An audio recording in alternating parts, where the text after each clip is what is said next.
Bismillahirrahmanirrahim. Assalamu alaikum warahmatullahi wabarakatuh. Today we will see imaging features of lung diseases. Previously we have already seen imaging features of tuberculosis. Here we will study various patterns of acute bacterial infection and viral infections. We see bacterial pneumonias, different causes. Streptococcus pneumoniae, which is the most common cause, then Staphylococcus aureus, Klebsiella, HI, Pseudomonas, and Legionella. On imaging, we see lobar consolidation, air bronchograms, pleural effusions that can occur, then cavitations, especially with the Staphylococcus and Klebsiella. Similarly, with the viral pneumonias, we see there are different types of the viruses, and imaging clues we see usually bilateral ground glass opacities, some interstitial infiltrates, multifocal patchy consolidations. For atypical pneumonia, we see the Mycoplasma pneumoniae, Chlamydia pneumoniae, and Legionella, and it also shows reticulonodular opacities, patchy airspace diseases. In aspiration pneumonia, we see the consolidation is usually noted in the dependent portion of the lung, and we see that right lung lower lobe is commonly affected, and posterior upper lobe in the bedridden patient is usually seen. Fungal pneumonia, Aspergillus species, Histoplasma, Cryptococcus, and mucormycosis. These are the etiologies. They are usually in immunocompromised patients. We see various patterns like nodules, consolidations, cavitations, and halo signs. Last is the opportunistic pneumonias, that is PJP, pneumocystis pneumonia, and cytomegalovirus CMV. They present diffuse bilateral ground glass opacities and perihilar predominance. Here in the bacterial pneumonia, we see, as we have already discussed, the causes, which are strep pneumoniae, most common than Staphylococcus aureus, and Klebsiella pneumoniae, Haemophilus influenzae, Pseudomonas, and Legionella species. Imaging features: lobar consolidation, as we can see, lobar consolidation, air bronchogram. Here on the CT we see consolidation with air bronchogram. We will see proper images in coming slides. Then pleural effusion. Here we see the CP angles are normal, and here there is blunting of the CP angles suggesting pleural effusion. And then cavitations, which are specially associated with Staphylococcus and Klebsiella pneumoniae. Here we see this is a cavitating lesion with sounding patchy consolidation. So these are common in the Staphylococcus and Klebsiella pneumoniae. So bacterial pneumonias typically presents with the acute onset of the fever, cough, and leukocytosis. Imaging findings help in identifying complications such as effusion or cavitation or abscess formations. Clinical correlation and microbiological testing are essential for accurate diagnosis and targeted therapy. Here we have few examples. This is actually chest PA view. We see consolidation or opacity involving upper zone with mild upward shift of right minor fissure, and here we see these are black are low density linear areas within this opacity, suggesting air bronchogram. So this is consolidation with air bronchogram. Diaphragmatic contours are normal on either side. Heart size is normal. Trachea is central, and left lung is normal.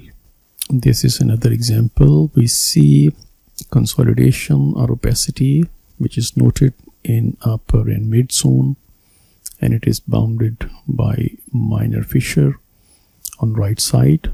And this is the lateral view. We can see this is the minor fissure, and here we have opacity or consolidation in right upper zone. Here we see there is ill-defined opacity or consolidation involving lower zone of the right lung, and it obscures right heart border.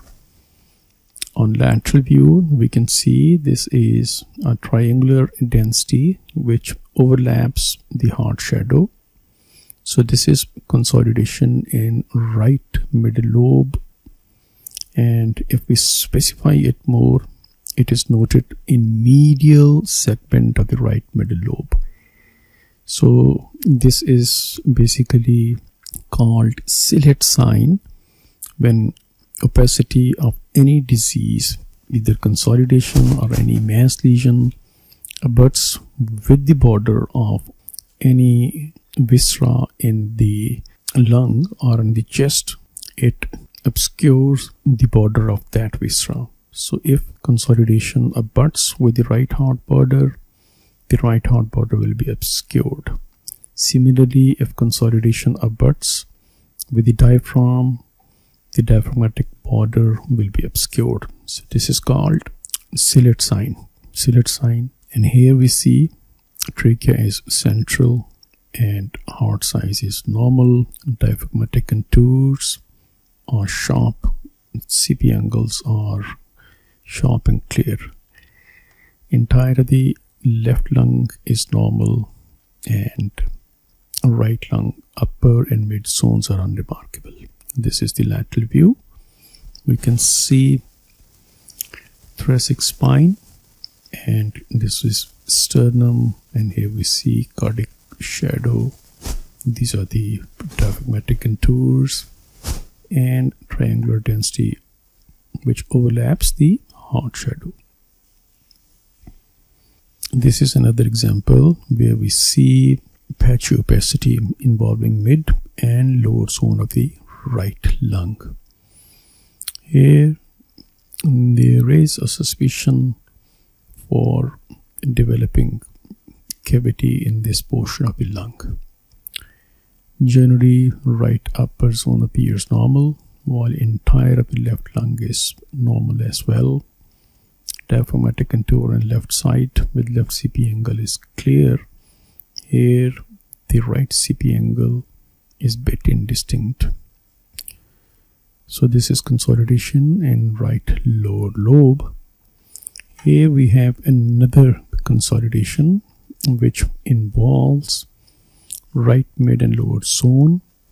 It obscures right heart border and diaphragmatic contour.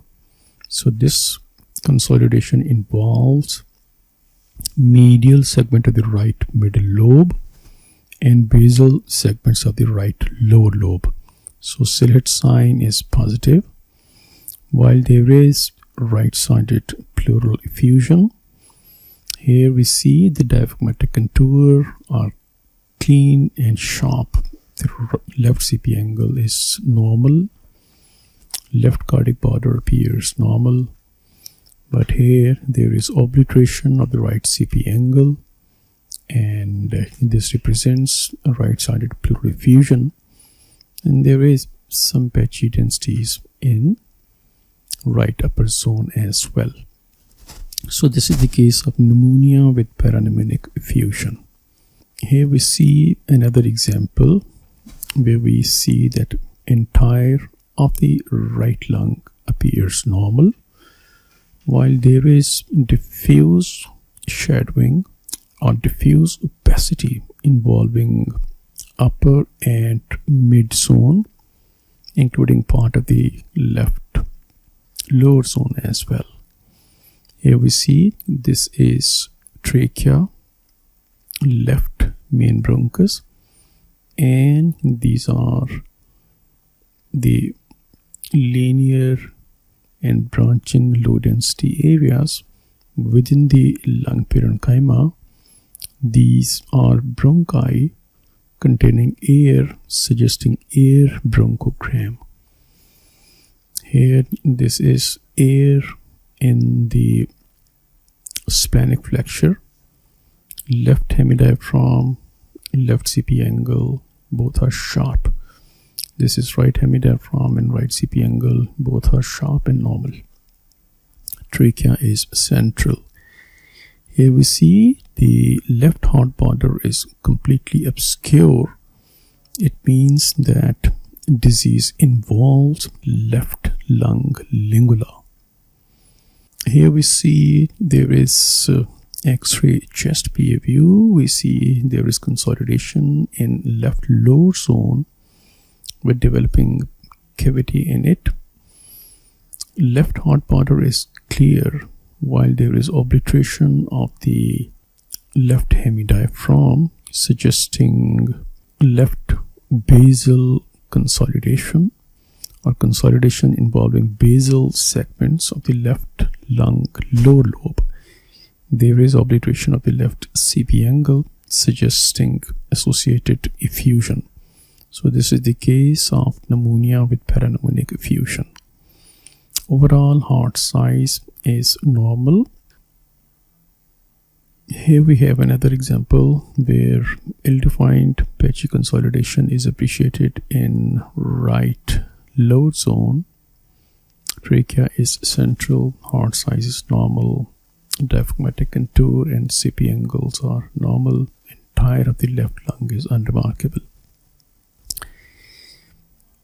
After 1 week of the treatment, major portion of the consolidation is resolved and only a thin-walled cavitating area is appreciated, which is suggesting pneumocele. Here we have an example of CT chest where we see there is consolidation with the air bronchogram on both sides. So we can see air bronchogram better with the help of CT scan as compared to X-ray. This is an example. We can see CT scan with the contrast. We can see contrast in heart, and here we have bilateral pleural effusion, and this is consolidation with air bronchogram. Here we can see consolidation with air bronchogram. So this is the case of pneumonia with parapneumonic effusion. This is an example of ultrasound of the chest. We see this black area represents pleural effusion. Here we see this one is pleural effusion, multi-septated pleural effusion, and this is partially collapsed right lower lung, and this is pleural effusion. Here we see this is the diaphragm and this one is liver. Now this is another pattern. We see cavitating lesion. This is an example of lung cavities. Usually thin-walled cavities have wall thickness less than 4 millimeter, and we see thin-walled cavity in healed infection. We also see thin-walled cavity in pneumocele, which usually occur after staphylococcal pneumonia, especially in the children. and may resolve spontaneously. And we can also see thin walled cavity in bulla. They are usually subpleural bulla, and these are air-filled spaces more than 1 centimeter in size with very thin walls. And these are seen in the smoke-related lung diseases, that is in the emphysematous lungs, usually located in the subpleural region. And cysts, they can be congenital or acquired pulmonary cysts, round, oval, thin walled, and they can contain air fluid levels as well. Usually they remain stable over time. So the difference between the thin and the thick walled cavities: wall thickness less than 4 millimeter in the benign lesions, these are the thin walled, and more than 15 millimeter will be considered thick walled. Thin walled are usually benign, and thick walled more likely infective or malignant. So wall thickness less than 4 millimeter strongly favors a benign etiology. Common benign causes include healed infection, nematoceles, bulla, or cysts. Here we see thick walled cavities, the wall thickness more than 15 millimeter. Here we have an example of tumors and squamous cell carcinoma, most common malignant cause of the cavitating lung. Usually thick, irregular walls, often associated with spiculated margins, and usually occurs in smokers. Lung abscesses, usually due to anaerobic or polymicrobial infections, thick, irregular walls, often with the air fluid levels associated with consolidation. Tuberculosis, common causes in the tuberculous endemic areas: thick walled cavity, usually in the upper lobes, may have surrounding infiltrates and fibrosis associated with the satellite nodules. Fungal infections seen in the immunocompromised patients: aspergillosis, histoplasmosis, mucormycosis. Fungal infection is seen in the immunocompromised patients: aspergillosis, histoplasmosis, mucormycosis. Thick walled cavity or a fungal ball, aspergilloma, may have surrounding halo sign, as we can see in this picture. This is a cavity, thick walled, and there is fungal ball within it with a crescent of low density around it. This is an example of cavitating area in the left parahilar region. Remaining left lung is normal, trachea is central, heart size is normal, diaphragmatic contour and CP angles appears unremarkable. This is an example of the lung abscess where we can see a cavitating lesion with air fluid level. Trachea is central, heart size is normal, and remaining lungs are unremarkable. This is an example where we can see thick walled cavitating lesion with surrounding consolidation, and this is the horizontal fissure. Here we can see images. This is mediasternal window of the lung where we see irregular thick walled cavity, and this image is taken in lung window setting where we see irregular nodular thick walled cavity with surrounding consolidation.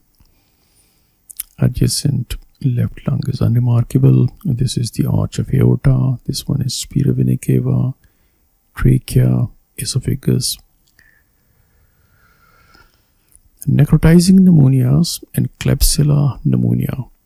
Usually we see dense consolidation in Klebsiella pneumonia, and as we see, this is an aggressive infection. It leads to necrosis of the lung with thick walled cavities, and areas of the necrosis are common in it. This shows lobar expansion causes displacement and bulging of the interlobar fissure. And a common complication, as we know, empyema, that is abscess formation in the pleural space, and this is pleural effusion, parapneumonic effusion, we can say. And other causes of cavitating lesion, here we see tuberculosis and necrotizing lung cancers, that is squamous cell carcinomas, and other gram-negative infections like E. coli and Pseudomonas. So think of the Klebsiella when you see number one, lobar consolidation, and number two, cavitation or necrosis, and number three, bulging fissure. Number four, these patients are usually alcoholics or debilitating patients, commonly in the elderly patients and those people who are hospitalized. Aspiration risk factor often follows aspiration of the infected oral secretions. So early recognition is crucial. Klebsiella pneumoniae can be aggressive, rapidly progressive, and associated with significant morbidity and mortality. Here we can see this is a cavitating lesion, and in this CT we see multiple variable sized thick walled cavities associated with surrounding consolidations.